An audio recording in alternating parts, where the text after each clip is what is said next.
इस लड़ाई को हम लोगों को जनता के कोर्ट में लेके जाना होगा।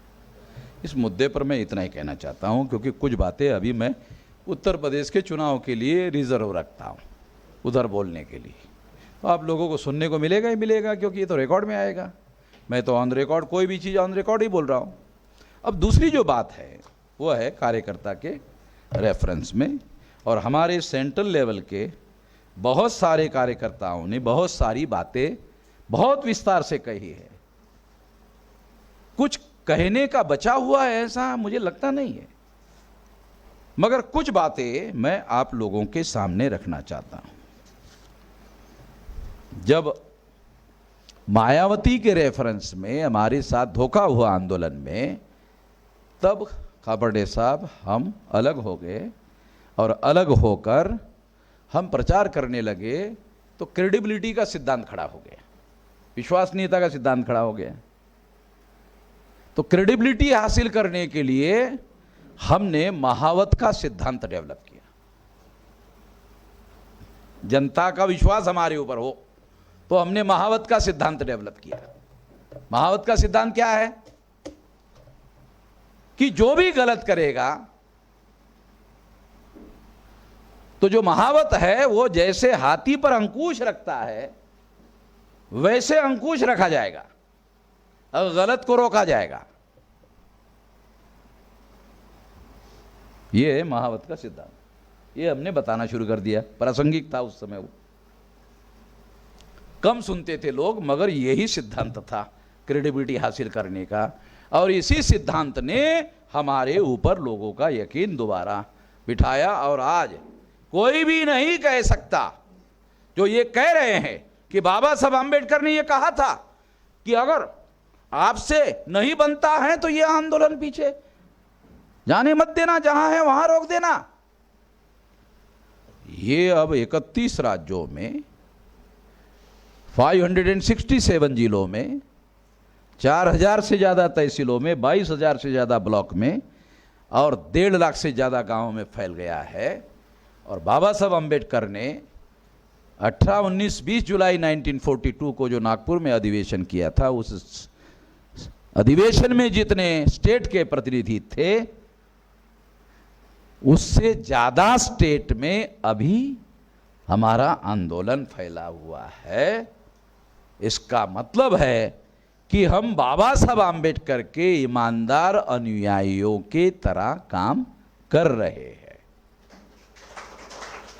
ये डाटा कह रहा है खुद ही कि हम एक ईमानदार अनुयायी की तरह काम कर रहे हैं, और कोई अभी ये नहीं कह पा रहा है या कहने की जरूरत नहीं है कि अब ये आंदोलन पीछे चला गया है। दूसरी बात, 13 स्टेट में 140 जिलों में वामसेफ संगठन था।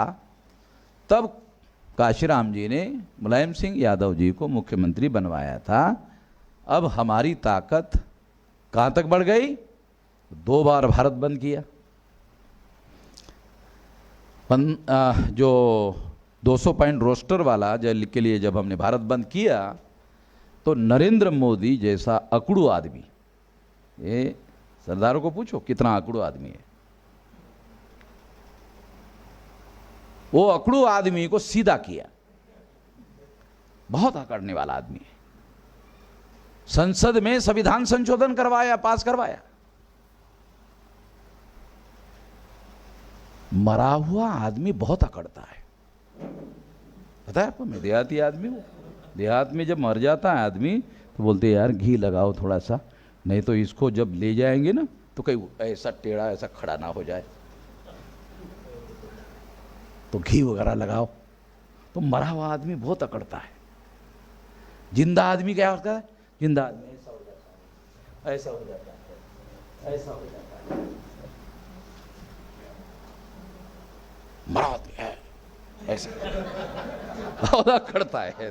नरेंद्र मोदी जो है सीधा किया एकदम, और संविधान संशोधन करवाया, भारत बंद किया।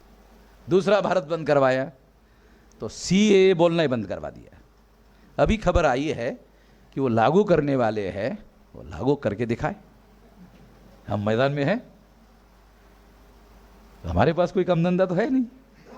राष्ट्रीय स्तर का बेरोजगार आदमी हूं, है राष्ट्रीय स्तर का बेरोजगार आदमी हूं, हमारे पास कोई काम धंधा तो है नहीं, साले भारत बंद के अलावा कोई काम धंधा तो है नहीं है। 2 बार भारत बंद किया, यानी सिद्ध किया कि हमारे पास संगठन शक्ति है। और तीसरी बार जब नीट का मामला आया तो 4 चरणों में आंदोलन करेंगे ऐसा कागज पर लिख कर दिया सरकार को, पहले ही कागज पर लिख कर देते ही मान लिया, आंदोलन ही नहीं करने दिया। उनको मालूम है आंदोलन बोले तो ये करेंगे, बोले तो करेंगे। इनका साधारण कार्यकर्ता भी पुलिस स्टेशन में आकर कहता है चलो ले जाओ जेल में, क्योंकि उसको मालूम हो गया कि हमने कोई अपराध तो किया नहीं। ये राजनीतिक अपराध जो होता है, गांधी जी को प्रथम श्रेणी का क्लास मिलता था जेल में, जवाहरलाल जी को डेली पेपर पढ़ने को मिलते थे, रेडियो की खबरें मिलती थी, फर्स्ट क्लास बोलते उसको, फर्स्ट क्लास अहमदनगर में जवाहरलाल ने फर्स्ट क्लास मिलता था। तो ये राजनीतिक जेल, बहुत लोगों को पता नहीं राजनीतिक जेल क्या होता है।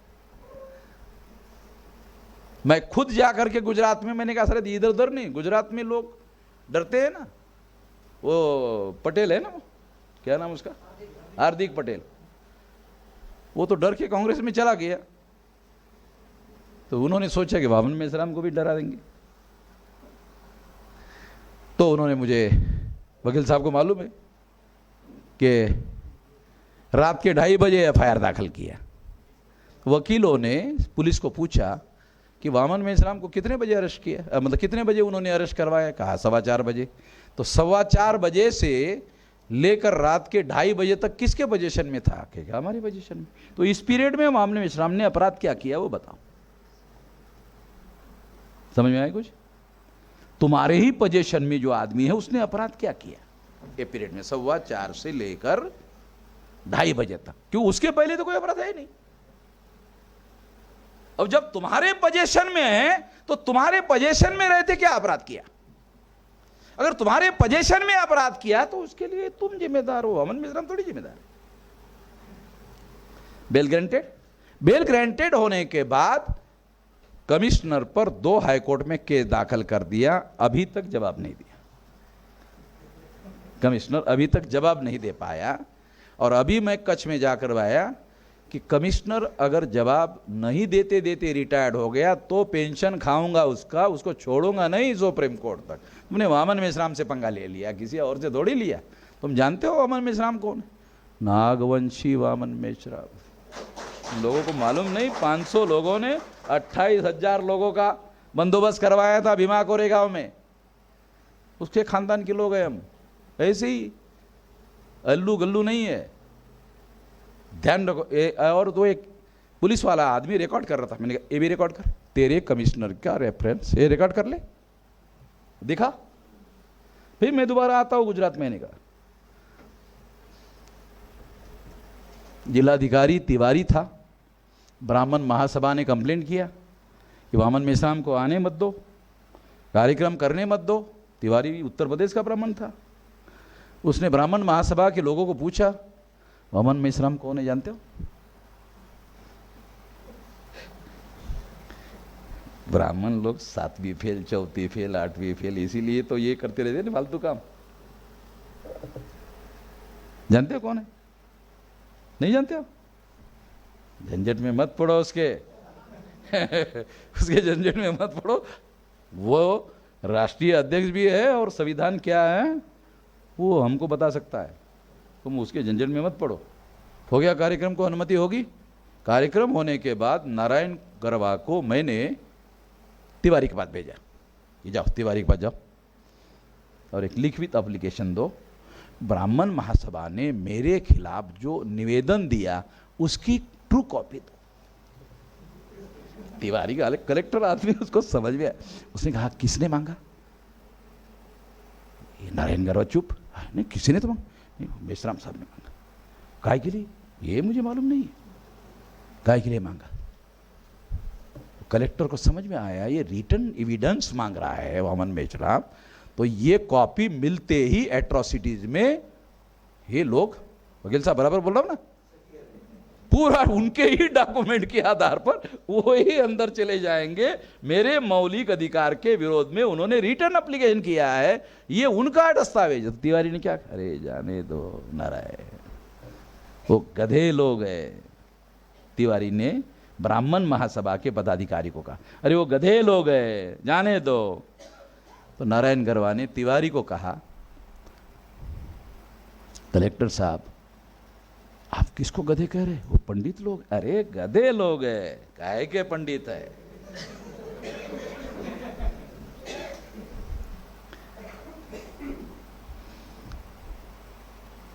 तो हम लोग कानून और संविधान का जो दायरा है ना, उसी दायरे में रहकर काम करते हैं और दूसरे अधिकारियों को भी करने के लिए कहते हैं। अगर वो नहीं करता है तो वो कानून के दायरे में आ जाएगा, वो फंस जाएगा, हम नहीं फंसेंगे।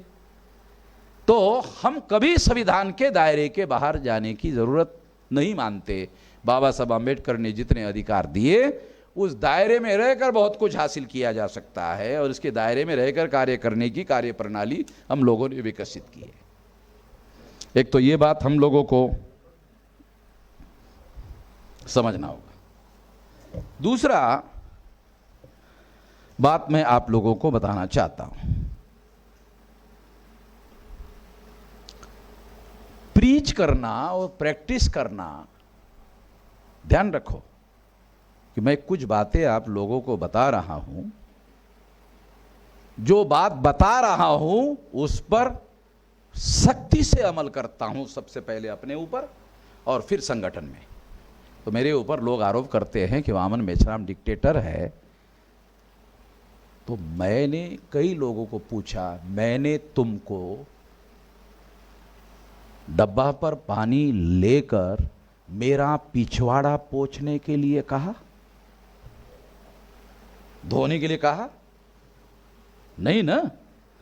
ऑब्जेक्टिव आइडियोलॉजी और हमारा उपदेश कार्य करने के लिए ही तो कह रहा हूं, सख्ती से कह रहा हूं। जब तुम नहीं मान रहे हो तो सख्ती से कह रहा हूं, मान रहे हो तो बोलने की जरूरत ही नहीं है। ये तो नहीं कह रहा हूं कि पानी भर डब्बा पानी की लेके आ जाओ और मेरा पिछवाड़ा साफ करके दो। अगर मैंने ऐसा कहा होता तो फिर तो तुम कह सकते कि ये गुलामी का काम मेरे से करवाया जा रहा है, बराबर। मैं तो ये नहीं करवा रहा हूं, मैं तो ये कह रहा हूं कि ये है हमारे महापुरुषों का ऑब्जेक्टिव, ये ऑब्जेक्टिव पूरा करने के लिए काम करना होगा। कर नहीं रहे हो इसलिए सख्ती से कह रहा हूं।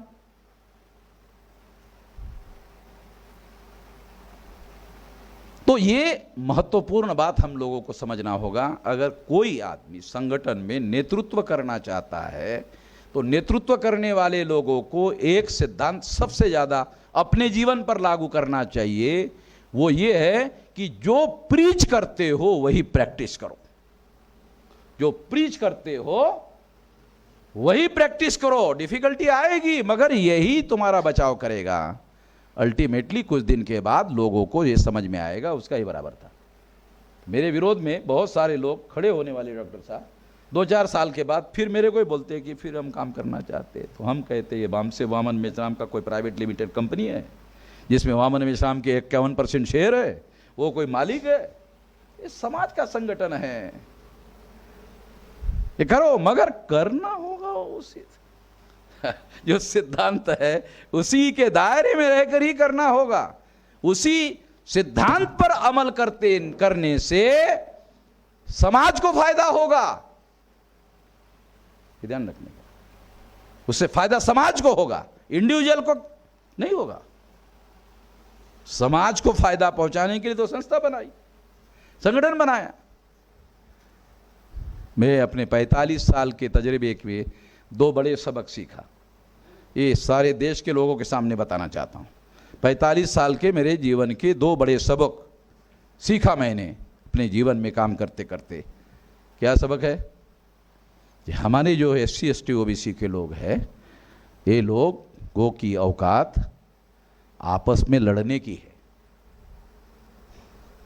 ये लोग आपस में लड़ सकते हैं, मिलकर अपने दुश्मनों को आइडेंटिफाई करके उसके खिलाफ लड़ने की औकात नहीं है।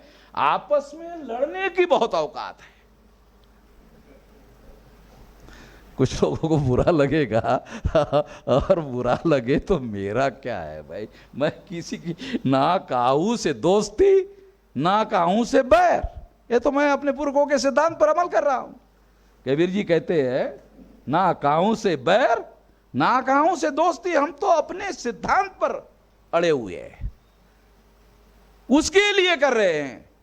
किसी को बुरा लग सकता है, किसी को भला लग सकता है। तो एक तो ये सबक हमने सीखा। दूसरा सबक क्या सीखा? ये फॉर्मल ऑर्गेनाइजेशन है,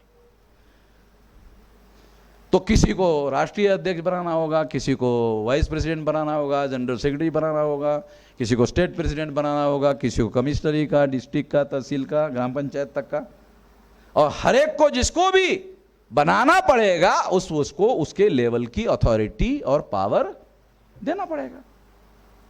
स्वाभाविक है, देना पड़ेगा। जब हम उसको पावर देते हैं, अथॉरिटी देते हैं, तो वो अथॉरिटी का उपयोग हम क्यों देते हैं? अथॉरिटी टूवर्ड्स अचीविंग अ गोल। उस अथॉरिटी का उपयोग गोल को हासिल करने के लिए उस अथॉरिटी का उसको उपयोग और प्रयोग करना चाहिए। ऐसा करने के बजाय वो उस अथॉरिटी का मिसयूज करता है। दूसरा सबक, बाबा साहब का क्या सबक था? मुझे पढ़े लिखे लोगों ने धोखा दिया। काशीराम जी का क्या सबक था? पढ़े लिखे लोगों के बीच में काम करते करते काशीराम जी ने कहा ये पढ़े लिखे लोग जो है ना, SC ST OBC के, ये एंटी सोशल एलिमेंट है। मालूम आप लोगों को ये शब्द पुलिस चौकी में इस्तेमाल किया जाता है, तो 4 डंडे लगाओ साले, ये एंटी सोशल एलिमेंट है। पुलिस चौकी में इस्तेमाल किया जाता है ये शब्द, ये एंटी सोशल एलिमेंट है और इसके 4 डंडे लगाओ। काशीराम जी ने पढ़े लिखे लोगों को कहा, उनके अंदर काम किया, तो उनका अपना तजर्बा है, ये एंटी सोशल एलिमेंट। मैंने अपना भी तजर्बा बताया और अपना तजर्बा बताकर इस तजर्बे को आधार बनाकर कार्य प्रणाली बनाया। ये तजर्बा है, निराश नहीं हुए, वहां से उसमें से ही हमने रास्ता निकाला और कार्य प्रणाली बनाई। ये अनुभव को आधार बनाकर कार्य प्रणाली बनाई। कार्य निर्धारित है, केवल निष्पादित करना जरूरी है, ज्यादा दिमाग चलाने की जरूरत नहीं है। कार्य निर्धारित है और निष्पादित करना जरूरी है, ज्यादा दिमाग लगाने की जरूरत नहीं है। जैसे ही हमारे लोगों को दिमाग लगाने के लिए कहा जाता है तो पहले झगड़ा करता है। जैसे 8-10 लोग मीटिंग में बैठते हैं, 15-20 मिनट के बाद झगड़ा अगर नहीं हुआ तो मेरे से लिखवा लेना। ये मेरा 45 साल का तजुर्बा है। तो अनुभव से कहा, नहीं, कार्य निर्धारित है, निष्पादित करना है, दिमाग का उपयोग करने की कोई जरूरत नहीं है, पहला। दूसरा, अमल करने के लिए, निष्पादित करने के लिए सारा दिमाग लगाओ। दिमाग के लिए भी काम दिया। जैसे ही ये सिद्धांत लागू किया, उस तारीख से हमारा आंदोलन केवल आगे बढ़ रहा है, केवल आगे बढ़ रहा है, पीछे नहीं जा रहे, आगे ही बढ़ रहे। दूसरा एक सिद्धांत डेवलप किया, वो है जीरो का सिद्धांत। ये भी पहली बार बोल रहा हूं माइक पर, जीरो का सिद्धांत। जहां लोग फॉर्मली मिसयूज करते हैं, झगड़ा करते हैं, तो वहां पर मैं सारे पावर अपने हाथ में ले लेता हूं और वो यूनिट में जीरो बना देता हूं।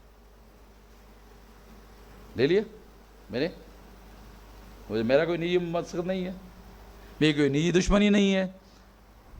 अपने आदमी ने जीरो बना दिया वहाँ वही नोट का, डिस्ट्रिक्ट है, कमिश्नरी है, स्टेट है, जीरो बना दिया, ले लिया। अब लेने के बाद वो पावर लेस हो गया, जीरो हो गया। फिर जो उस सिद्धांत पर अमल करेगा वो साथ में इधर रहो, जो नहीं रहेगा हाँ जाओ जाओ, जहां तुमको जो करना है, पूरी आज़ादी है। आज़ादी चाहते हो ना, ओके आज़ादी ले लो, हो जाओ। बहुत लोग बाहर गए, पता ही नहीं अभी वो कहाँ है, उनका कोई अता पता नहीं है वो कहाँ है। कई आंदोलन में कहीं उनका नाम और निशान नहीं।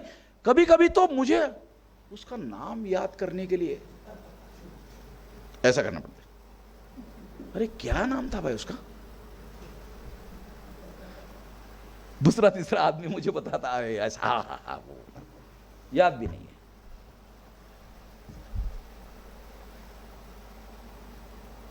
ऑब्जेक्टिवली हम लोगों ने वादा किया ना समाज को, ये उद्देश्य पूरा करने के लिए अंदर आओ, मंजूर है तो अंदर आओ, मंजूर नहीं तो अंदर मत आओ। पहले से क्या ना, पहले दिन से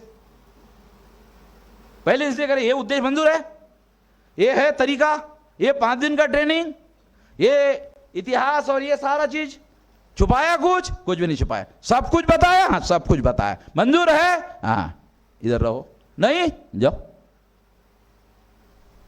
तुमको जो ठीक लगता करके दिखाओ। एक भी आदमी ठीक नहीं कर सका, कोई कुछ नहीं कर सका।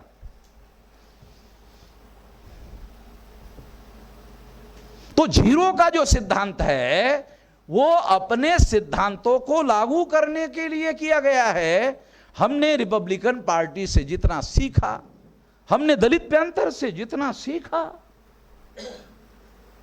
क्योंकि बाहर के स्टेट के लोगों को पता ही नहीं रिपब्लिकन पार्टी का क्या इतिहास है, दलित पैंथर का क्या है। उन्होंने कुछ नहीं सीखा, हमने उनसे बहुत सीखा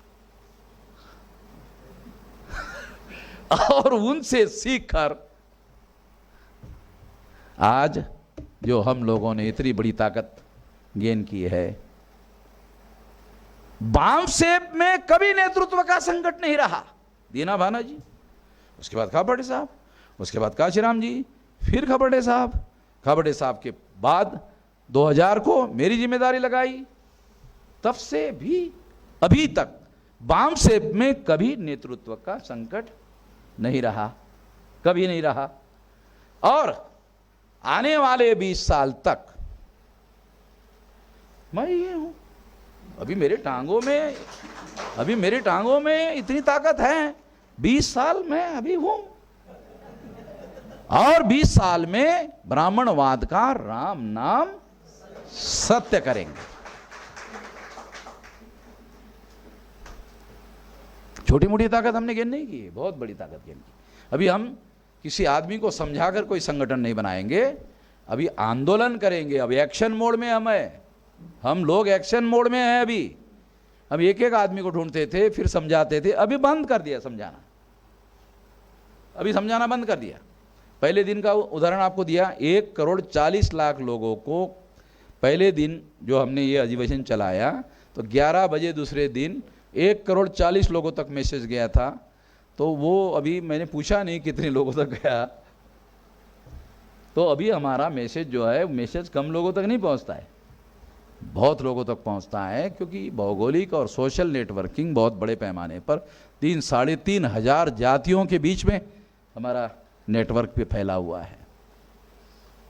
तो इस तरह से ये बात हम लोगों को समझना बहुत ज़्यादा ज़रूरी है।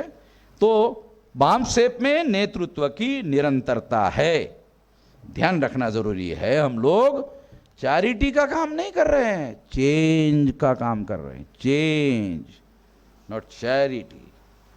हमारा काम चैरिटी का नहीं है, हमारा काम चेंज का है। हमारी जरूरत चेंज की है, चैरिटी की नहीं है। चैरिटी से चर्बी बढ़ सकती है हमारे लोगों की, हमारे समाज की, उससे कोई बदलाव नहीं होगा बड़ा। हमारे समाज को चैरिटी की नहीं, चेंज की जरूरत है। और शक्ति का जो सिद्धांत है, शक्ति का जो सिद्धांत है वो अनुशासन के बगैर शक्ति निर्माण नहीं होती, शक्ति के बगैर दुनिया में चेंज नहीं आता। ये पंखा चल रहा है, देख रहे हो, ये पंखा, बटन बंद कर दो, ये पंखा बंद हो जाता है। शक्ति का सिद्धांत, ये शक्ति जैसी सप्लाई हो जाती है वो पंखा घूमना शुरू कर देता है, शक्ति का सिद्धांत। तो हम जो भारत में बदलाव चाहते हैं उसके लिए हमारे पास शक्ति चाहिए। केवल भाषण से थोड़ी होने वाला परिवर्तन, शक्ति चाहिए, क्योंकि जो बदल हम करवाना चाहते हैं वो थोड़ी मानते हैं, वो मानने के लिए तैयार नहीं है। देखो आपको बताता हूं ताकि आपको, वो मानते नहीं है बातें।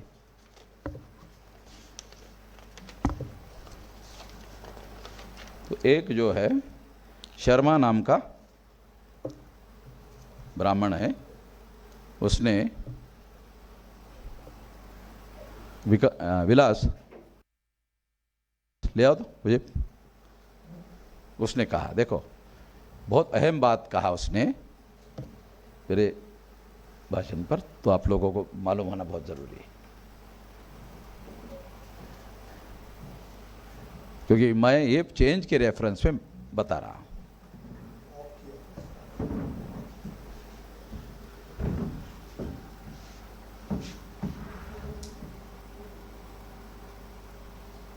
रिजर्व करके रखा दिया लिखा था।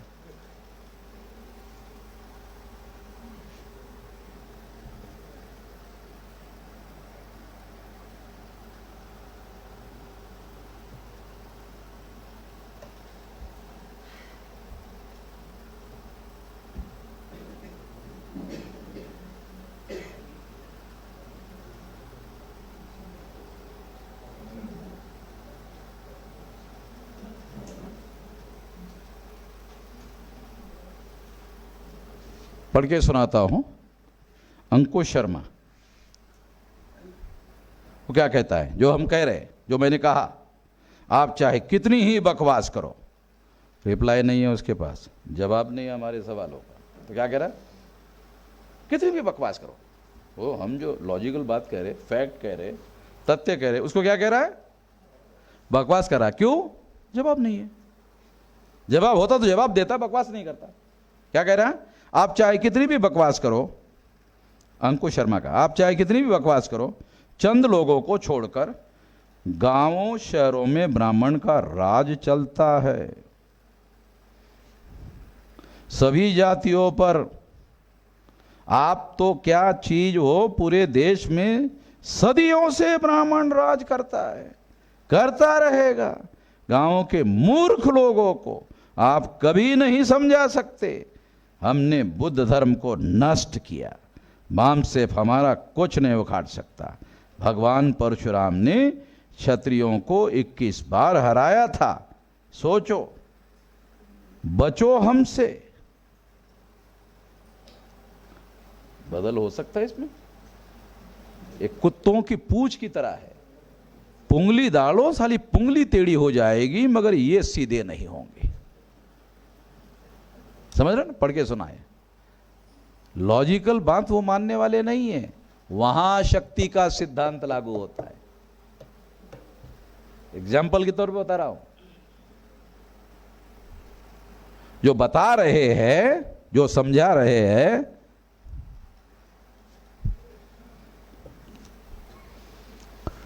तो इस तरह से शक्ति अनुशासन के बगैर आती नहीं है।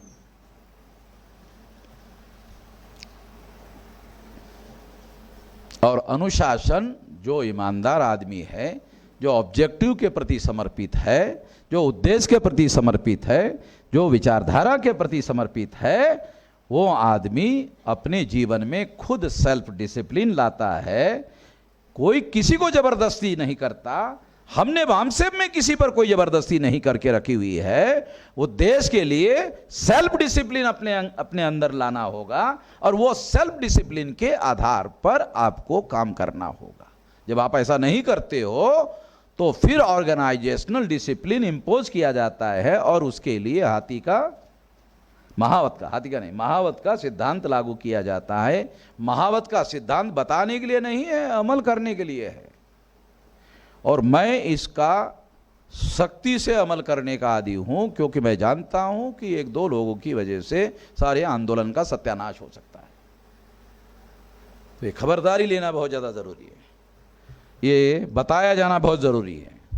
संगठन में और एक बात, संगठन के लेवल पर, कैडर के लेवल पर बहुत सारे हमारे लोगों का कुछ मिसअंडरस्टैंडिंग है, गलतियां होती रहती है, गलतियां करते रहते हैं, मगर उसका रिपोर्टिंग संगठन को नहीं करते हैं। बोलते रिपोर्टिंग करना चुगली करना है। अरे रिपोर्टिंग करना मैनेजमेंट का बहुत फंडामेंटल प्रिंसिपल है, लाखों रुपया देकर सिखाया जाता है इसमें डॉक्टर साहब। रिपोर्टिंग मैनेजमेंट में लाखों रुपया फीस देकर पढ़ाया जाता है। काटकर मैडम समझ रहे ना, reporting upward to downward and downward to upward, fundamental principle है। ये चुगली नहीं है, मगर हमारे गधे लोगों को ये समझ में नहीं आता। वो कहते हैं चुगली है, चुगली नहीं, ये रिपोर्टिंग है। रिपोर्टिंग पर डेवलपमेंट डिपेंडेंट है। विदाउट रिपोर्टिंग डेवलपमेंट, अगर कोई गलत हो रहा है, गलत को रोकने का डेवलपमेंट चाहते हो, रिपोर्टिंग ही नहीं करोगे, डेवलपमेंट कैसे होगा? तो डेवलपमेंट होना बहुत जरूरी है, वो रिपोर्टिंग पर निर्भर है। रिपोर्टिंग के बगैर डेवलपमेंट नहीं होगा, रिपोर्टिंग के बगैर सुधार नहीं होगा। तो इसे चुगली मत मानो। ट्रेनिंग का सिद्धांत बता रहा, मौलिक सिद्धांत है। कोई गलत बात आपके दृष्टि से लग रही है, गलत है, रिपोर्ट करो संगठन को, संगठन निर्धारित करेगा, तुम अपनी जिम्मेदारी पूरी कर लो। ये चुगली नहीं है, फंडामेंटल प्रिंसिपल है, उसके ऊपर डेवलपमेंट निर्भर करता है। तो ये ध्यान रखना बहुत ज्यादा जरूरी है। नेतृत्व क्या है? मैं कहते रहता हूं, नेतृत्व क्या है? Those who responsible for others' performance is a leader. Those who are responsible for others' performance is a leader. दूसरे नॉन परफॉर्म, कोई आदमी मेरे पास आता है, मेसराम साहब मैं क्या करूं, मैं जिले का अध्यक्ष हूं, मगर लोग काम ही नहीं कर रहे हैं, मैं उसके पिछवाड़े पे लात मार के उसको हटा देता हूं। बोले तो यही नालायक आदमी है, ये नालायक आदमी। वो काम इसलिए नहीं कर रहे हैं क्योंकि ये नेतृत्व का रोल प्ले नहीं कर रहा है। अगर इसने लोगों से काम करवाने का काम किया होता तो लोगों ने काम किया होता, परफॉर्म किया होता। Those who are responsible for others performance is a leader. लोग काम नहीं करते, इसके लिए लीड करने वाला आदमी जिम्मेदार है। लोग काम करते हैं, इसके लिए लीड करने वाला जिम्मेदार है। स्पिरिट ऑफ द ऑर्गेनाइजेशन, जैसा तुम्हारा स्पिरिट होगा। अब पानी ये देखो, ये हाथ है, यहां पानी डालो ऊपर चढ़ेगा, नीचे जाएगा ना, उसका गुण है, वो नीचे जाएगा। यहां पानी डालो, यहां नीचे जाएगा। Spirit of the organisation, top में जैसा स्पिरिट होगा वैसा ही नीचे आएगा। The tree dry from the top and not from the bottom. A tree dry from the top and not from the bottom. जैसा ऊपर स्पिरिट होगा वैसा ही नीचे परकोलेट होगा।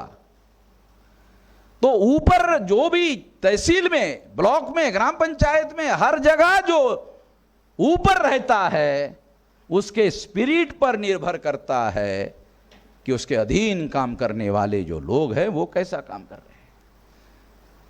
दूसरों को जिम्मेदार नहीं ठहराया जा सकता, लीड करने वाले आदमी को जिम्मेदार ठहराया जा सकता है। Those who responsible for others performance is a leader. काय के लिए बता रहा हूं? जिसको लीड करना है और अपने आप को तैयार करना है और नेतृत्व करना है, तो कभी भी दूसरों को दोष मत देना। अपने अंदर जितना ज्यादा डेवलपमेंट करवा सकते हो करवाओ, और जितना ज्यादा डेवलपमेंट करोगे उतना इफेक्टिव लीड करोगे, और जितना इफेक्टिव लीड करोगे उतना रिजल्ट परफॉर्मेंस बढ़ जाएगा। ये इंपॉर्टेंट बात है, ये करो। तो स्पिरिट ऑफ द ऑर्गेनाइजेशन में ये इंपॉर्टेंट बात है। आपका स्पिरिट सही है तो आप सही काम कर सकते हो। देखो स्पिरिट का दूसरा एक सिद्धांत बताता हूं, बहुत अहम सिद्धांत बताता हूं स्पिरिट का। संगठन में काम करने वाले कमजोर लोग हैं, उनकी कमजोरियां हैं, खामियां हैं, कमजोरियां हैं, तो कुछ लोग उनकी कमजोरियों को एक्सप्लॉइट करते हैं, डेवलप नहीं करते। ठीक है, दो चीजें। हमारा समाज कमजोरियों वाला समाज है, उस कमजोरियों को दूर करेंगे तो डेवलप होगा। तो एक कमजोरियों को एक्सप्लॉइट करने का एक सिद्धांत है और कमजोरियों को दूर करने का एक सिद्धांत है। कमजोरियों को दूर करोगे वो कॉम्पिटेंट हो जाएंगे, कमजोरियों को एक्सप्लॉइट करोगे तो आपका स्पिरिट गलत है, आप कमजोरियों को एक्सप्लॉइट कर रहे हो।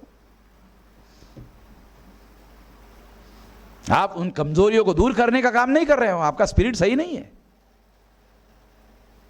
दूर करो। 5-5 दिन का ट्रेनिंग शुरू किया, जितना जानता हूं सारा कुछ बताता हूं, लगातार सीखते रहता हूं, आज भी सीखते रहता हूं, डेली सीखते रहता हूं, और जो सीखता हूं फिर लोगों को बताते रहता हूं।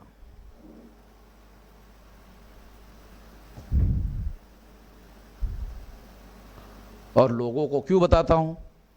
लोग उसको सुनकर अपनी कमजोरियों को दूर करें, अपनी कमजोरी को दूर करें, अपने आप को कॉम्पिटेंट बनाएं, अपने आप को कॉम्पिटेंट बनाएं और रिजल्ट परफॉर्म करने वाले बनाया जा सकता है।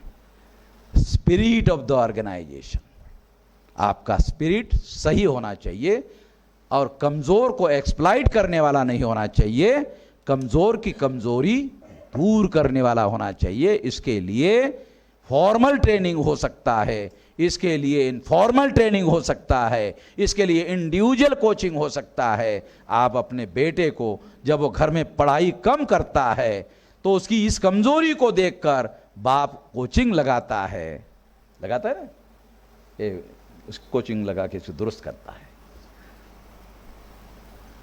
देखना जरूरी है। तो इस तरह से ये जानना, ये समझना बहुत ज्यादा जरूरी है। ह्यूमन का क्या करने का? आदमी है, ह्यूमन है, उसको रिसोर्स में कन्वर्ट करना होगा। ह्यूमन का क्या करना होगा? ह्यूमन को ह्यूमन रिसोर्सेस में करना होगा। ह्यूमन रिसोर्सेस में करने के लिए उसको ट्रेन करना होगा। हमें ह्यूमन नहीं चाहिए, हमें ह्यूमन रिसोर्स चाहिए, अन्यथा वो लायबिलिटी होगा, बोझा होगा। लायबिलिटी अंग्रेजी शब्द है, लायबिलिटी का मतलब है बोझा होगा, संगठन के लिए सरदर्दी पैदा करेगा, दिमाग चाटने का काम करेगा। तो उसको ह्यूमन रिसोर्सेस में कन्वर्ट करो और उसकी योग्यता के अनुसार रिस्पॉन्सिबिलिटी दो और उनसे काम करवाओ, उसको भी सेटिस्फैक्शन मिलेगा। तो ये बहुत ज्यादा जरूरी है। अनुशासन वो नहीं है जो जबरदस्ती किया जाए। मैं कह रहा था कि अनुशासन वो है जो सेल्फ डिसिप्लिन है। आपको ट्रेनिंग दिया जा रहा है, आप सुन रहे हैं, आप सीख रहे हैं, अपने जीवन में उतारो। कार्य प्रणाली के दायरे में रहकर कार्य करना ही अनुशासन है, इम्पर्सनल है। ये चाचा को ध्यान में रखकर, ताऊ को ध्यान में रखकर नहीं बनाया गया, ये ऑब्जेक्टिव को ध्यान में रखकर बनाया गया है, और ऑब्जेक्टिव इम्पर्सनल है, व्यक्ति निरपेक्ष है, सापेक्ष नहीं है। इसलिए कोई ये नहीं कह सकता कि ये इसके लिए अनुकूल है, इसके प्रतिकूल है। नहीं, सबके लिए एक जैसा है। इस बात को ध्यान में रखते हुए काम करना जरूरी है।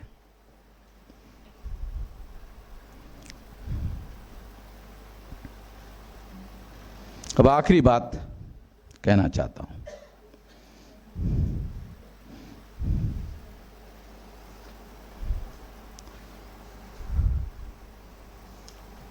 जयपुर में एक जज साहब आया करते थे, बीएमपी के पहले वो राष्ट्रीय अध्यक्ष थे। उन्होंने अपने भाषण में एक बार है नहीं, राजस्थान के अकोदिया जी, उन्होंने अजमेर के अधिवेशन में बताया था, एक एमएलए शेड्यूल कास्ट का और एक चतुर्वेदी नाम का ब्राह्मण राज्यसभा का मेंबर कांग्रेस का, और ये जा रहे थे। तो चतुर्वेदी जी को टॉयलेट आ गया। तो चतुर्वेदी जी ने कहा कि मुझे टॉयलेट को जाना है। तो गाड़ी रोका ड्राइवर, रोको रोको रोक गया। चतुर्वेदी ब्राह्मण टॉयलेट के लिए गया। तो गाड़ी में जज साहब और एमएलए बैठे थे, ये दोनों शेड्यूल कास्ट। एमएलए जो कांग्रेस का था वो भी, चतुर्वेदी भी कांग्रेस का था। 2-3 मिनट के बाद एमएलए ने जज साहब को कहा, जज साहब वो चतुर्वेदी जी टॉयलेट को गए मगर पानी लेकर नहीं गए। एमएलए ने जज साहब को कहा। तो जज साहब ने उसको कहा, उसका पिछवाड़ा है, धोएगा धोएगा नहीं धोएगा नहीं धोएगा। ये कोई विधानसभा का मामला थोड़ी है, ये विधानसभा का मामला थोड़ी है। तू एमएलए है तो तू काहे को परेशान हो रहा है, विधानसभा का मामला है। अगर चतुर्वेदी अपना पिछवाड़ा धोना चाहता है धो ले, ना धोना चाहता ना धो ले, हमें क्या मतलब है। ये एमएलए चुप हो गए। फिर 2-3 मिनट हो गए तो फिर एमएलए साहब रहा नहीं गया, नहीं जज साहब पानी लेकर नहीं गए। जज साहब को गुस्सा है, दोबारा मत बोलना, मुझे तेरे को पानी लेकर जाना है तो लेके जा, मगर दोबारा मुझे मत पूछना, मैं जाने के लिए नहीं कहूंगा। तू मेरे को शामिल करना चाहता है ये सारे एपिसोड में कि जज साहब ने भी मुझे जाने के लिए कहा, ऐसा कहना चाहता? तेरे को जाना है जा या मत जा, मुझे मत पूछ। पानी की बोतल बिस्लेरी वाली थी, वो लेकर गए। मैंने जज साहब को पूछा, जज साहब, मैं स्टेज पर बैठा था, वो जज बोल रहे थे, जज साहब वो चतुर्वेदी जी वो ये पानी की बोतल जब एमएलए साहब लेकर गए तो क्या एमएलए साहब ने उसका पिछवाड़ा पानी लगाकर ऐसा धोया क्या? तो जज साहब ने मुझे कहा, मैं देख नहीं पाया, वो झाड़ी के पीछे थे। मैं देख नहीं पाया, वो झाड़ी के पीछे थे। तो मैं इसलिए आप लोगों को बता रहा हूं कि ये जो पॉलिटिकल रिजर्वेशन है, इसने ऐसे एमएलए ऐसे एमपी पैदा किए, शेड्यूल कास्ट के, शेड्यूल ट्राइब के। ये गांधी का कितना महान काम है, देखो है? ये इस तरह के लोग पैदा किए पॉलिटिकल रिजर्वेशन से, इतने घटिया किस्म के लोग पैदा किए। गांधी के जो पुना पैक्ट है ना, ये पुना पैक्ट से ऐसे लोग पैदा हो गए। तो मैं ये इसलिए बता रहा हूं कि हमारे बैकग्राउंड में जो हिस्ट्री है उस बात को ध्यान में रखते हुए भी हमको काम करना होगा, और उस तरह की बातें हमारे अंदर और हमारे समाज में, हमारे आंदोलन में डेवलप ना हो, इसकी खबरदारी लेनी होगी। अगर हम ऐसी खबरदारी लेते हैं तो निश्चित रूप से हम लोग कामयाब हो सकते हैं। संगठन में अगर किसी कार्यकर्ता ने कोई रिपोर्ट किया, कोई कार्यकर्ता गलत काम कर रहा है, रिपोर्ट किया, तो संगठन में उसको फांसी पर चढ़ाने की कोई व्यवस्था नहीं है। संगठन में उसको फांसी पर चढ़ाने की कोई व्यवस्था नहीं है। संगठन में नसीहत देने की व्यवस्था है, सुधार करने की व्यवस्था है, और वो सुधरे इसके लिए निगरानी की व्यवस्था है, अवसर की व्यवस्था है, समय की व्यवस्था है। इसको अवसर दिया जाएगा, समय दिया जाएगा, गाइडेंस दिया जाएगा, ऐसा करो ऐसा करो। फांसी की देने की कोई व्यवस्था नहीं है।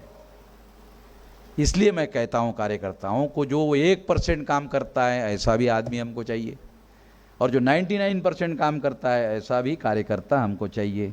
हर प्रकार का आदमी हमको चाहिए, क्योंकि जो आज 1% कर रहा है उसकी उतनी समझदारी है, हो सकता है 2 साल 4 साल के बाद उसकी समझदारी अगर बढ़ गई तो वो ज़्यादा काम करेगा।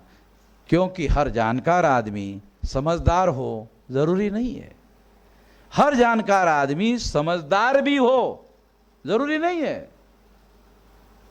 जानकार होना अलग बात है, समझदार होना अलग बात है। हर जानकार आदमी समझदार भी हो जरूरी नहीं है, होगा ही, मगर अपेक्षा रहती है कि हाँ समझदार होना चाहिए। जब जानकार है तो समझदार भी होना चाहिए, मगर समझदारी अलग चीज है। समझदारी में क्या आता है? जानकारी, ज्ञान, अनुभव, पूर्वानुमान, ये सारा मिलाकर समझदारी बनती है।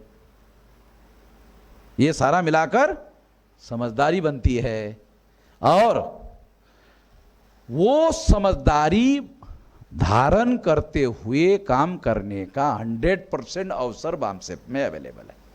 हर व्यक्ति को, किसी भी कार्यकर्ता को कोई रुकावट नहीं है कि ये कल से आया इसलिए वो 5 दिन का ट्रेनिंग अटेंड नहीं करेगा, 2 दिन का ट्रेनिंग अटेंड नहीं करेगा। नहीं नहीं नहीं, वो करो, करने दो, सीखने दो। अगर वो सीखना चाहता है तो सीखो, और ज्यादा रिस्पॉन्सिबिलिटी लेकर काम करना चाहता है करो। अब आखिरी बात, कल एक बात रह गई है, इसलिए वो बात मैं बोलना चाहता हूं कि क्योंकि कल बहुत सारे हमारे मौलाना मुस्लिम लोग बोले, आप लोगों ने सुना। तो हम लोग अभी कुछ दिन पहले धर्म संसद हुई कि नहीं, हिंदू मुस्लिम का मामला खड़ा करने का प्रयास हो रहा है। तो अभी हम लोगों ने निर्णय किया कि भारत में 2 प्रकार के धर्म हैं, एक असमानता को मानने वाले धर्म और एक समानता को मानने वाले धर्म। देखो, जैनिज्म समानता को मानता है, बुद्धिज्म समानता को मानता है, सिखिज्म समानता को मानता है, इस्लाम समानता को मानता है, क्रिश्चियनिटी समानता को मानती है, लिंगायत समानता को मानते हैं, बराबर है। तो जो समानता को मानने वाले रिलीजन है, हम लोग जल्दी ही समानता को मानने वाले जो धर्म है उनकी धर्म संसद बुलाएंगे। और दूसरे धर्म है जो समानता को नहीं मानते, ब्राह्मण धर्म समानता को नहीं मानता, यहूदी कहते हैं कि वो भी समानता को नहीं मानते, ब्राह्मण धर्म ही नहीं मानता, कोई आदमी पारसी नहीं बन सकता, गैर पारसी पारसी बनता नहीं बन सकता। रेशियल डिस्क्रिमिनेशन मानने वाले रिलीजन है। तो हम लोग समानता को मानने वाले जो धर्म है वो सारे लोग, उनके अच्छे लोग जो है वो इकट्ठा आएंगे, उनकी धर्म संसद लेंगे और उनकी धर्म संसद लेकर निर्णय करेंगे कि हम लोग देश में समानता को प्रमोट करने के लिए मिलकर काम करेंगे। क्योंकि वो लोग सिखिज्म पर हमला कर रहे हैं, इस्लाम पर हमला कर रहे हैं, क्रिश्चियनिटी पर हमला कर रहे हैं, लिंगायत लोगों को कहते कि हम हिंदू नहीं है। नहीं नहीं नहीं, तुम हिंदू ही है। अरे नहीं हो, नहीं नहीं नहीं है, तुम है ही। अरे ये बात है, ये किस्म की बात है। मैं डिसाइड करूंगा कि तुम, नहीं नहीं नहीं, नहीं मेरी सरकार है। अजीब किस्म की बात है। तो हम लोग ये जितने सारे के सारे जो रिलीजन मानने वाले जो लोग हैं प्रताड़ित है। देखो, जैन वाले भी बोलते वो भी हिंदू है, बुद्धिज्म वाले को भी कहते हिंदू है, सिखी वालों को भी हिंदू कहते हैं, मुसलमानों को छोड़ देते हैं, क्रिश्चियन को छोड़ देते हैं, मगर एट्रोसिटी उनके ऊपर भी होती है। हो रही कि नहीं हो रही? तो ये सारे रिलीजन को अगर बहुत माइक्रो लेवल पर एनालिसिस करो तो ये सारे रिलीजन समानता को मानने वाले हैं। सारे इंसान बराबर है, सारे दुनिया के इंसान बराबर है, ऐसा ये रिलीजन मानते हैं। तो ये सारे लोगों को मिलकर काम करना चाहिए। अपना अपना रिलीजन का प्रमोट करने का काम जारी रखो, मगर जो हमला हो रहा है वो तो यूनाइटेडली फेस करो। इसमें गलत क्या है? समानता के प्रिंसिपल को प्रमोट करने का काम यूनाइटेडली भी किया जा सकता है, और अपने अपने रिलीजन को प्रमोट करने का काम करने के लिए भारत के संविधान ने जब आपको आजादी दी है, तो अमन मिश्राम कौन है रोकने वाला? मैं केवल इतना चाहता हूं कि हम सब लोगों को मिलकर काम करना चाहिए, ताकि उन लोगों को जो वो हमले कर रहे हैं, अलग अलग करके पिटाई कर रहे हैं, हमको मिलकर उसका रिटेलिएशन करना चाहिए। ये बात कल मुझे कहना चाहिए था, रह गई है, तो इसलिए आज मैं इस बात को कहकर अपनी बात समाप्त करता हूं। आपने मेरी बात ध्यान से सुनी, इसके लिए आभार, धन्यवाद। आज 10:52 हो गया, बहुत लंबे समय तक आप लोगों ने सुना। आपके सहनशीलता